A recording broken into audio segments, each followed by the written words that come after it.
La pire erreur que j'ai faite dans ma carrière de développeur a été de négliger l'acquisition client. Aujourd'hui, je vais vous raconter la fois où je suis passé à 2 doigts de la faillite et surtout, je vais vous partager 6 techniques pour trouver des clients. Fin 2018, je termine mon premier contrat freelance. En l'espace de 3 mois, j'avais gagné l'équivalent d'1 an de salaire. J'appelle ma mère et je lui dis « Maman, je suis le futur Bill Gates ». Alors évidemment, elle a éclaté de rire, mais moi, ma vie venait de changer à jamais. J'avais vendu 61 jours de prestations en développement iOS à 400 € la journée. J'avais l'impression d'être le roi du monde. Sauf que, 6 mois plus tard, j'étais au bord de la faillite. Au fond du trou, dépressif. J'avais flambé toutes mes économies à New York lors du Nouvel An. Et surtout, j'avais négligé un sujet central, l'acquisition client. Et j'allais le payer très cher, comme on dirait au Monopoly, direction la case prison. La case CDI. Entre nous, comment définir le retour à 1h20 de métro par jour pour un salaire de misère quand vous faisiez 8 000 € de chiffre d'affaires par mois en travaillant d'où vous vouliez? Jusqu'à cette période, j'attendais naïvement que les opportunités viennent à moi.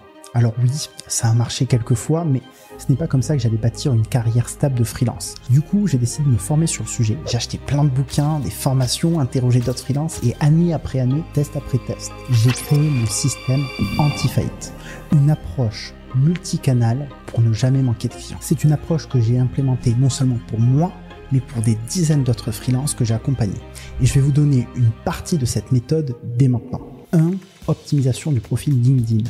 2. Création d'un profil sur toutes les plateformes de freelance. 3. Inscription sur lapec.fr et free-work.com. 4. Publication d'un post LinkedIn avec mon CV au format PDF. On fait un copier-coller de notre description de profil et on publie ça 1 mois avant notre date de disponibilité. Et ensuite, on ajoute le post dans ma sélection sur le profil LinkedIn pour que les clients potentiels et les recruteurs qui visitent notre profil accèdent très facilement à notre CV. Ensuite, on postule à des offres d'emploi en CDI et on leur propose nos services en freelance en leur expliquant pourquoi est-ce qu'on pense pouvoir les aider par rapport à ce qu'ils recherchent. On envoie des messages à des managers d'entreprise qui utilisent les mêmes technos que nous en leur demandant s'ils ne travaillent pas parfois avec des freelances. Et une trentaine d'autres stratégies impliquant réseautage, création de contenu, prospection, etc. Maintenant, est-ce qu'il y a besoin d'en faire autant pour trouver des clients? La réponse est non. Mais avec cette approche, je ne risque plus la faillite.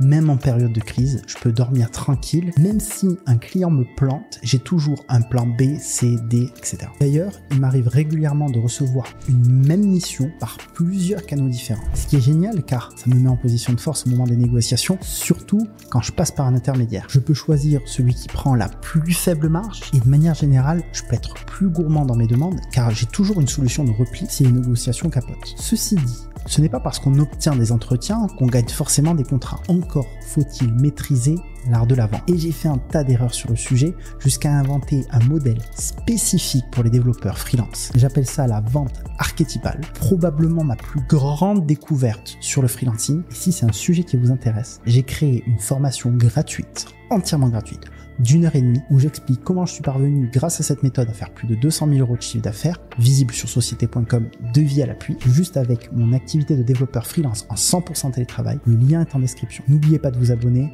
Je vous dis à très vite. Ciao.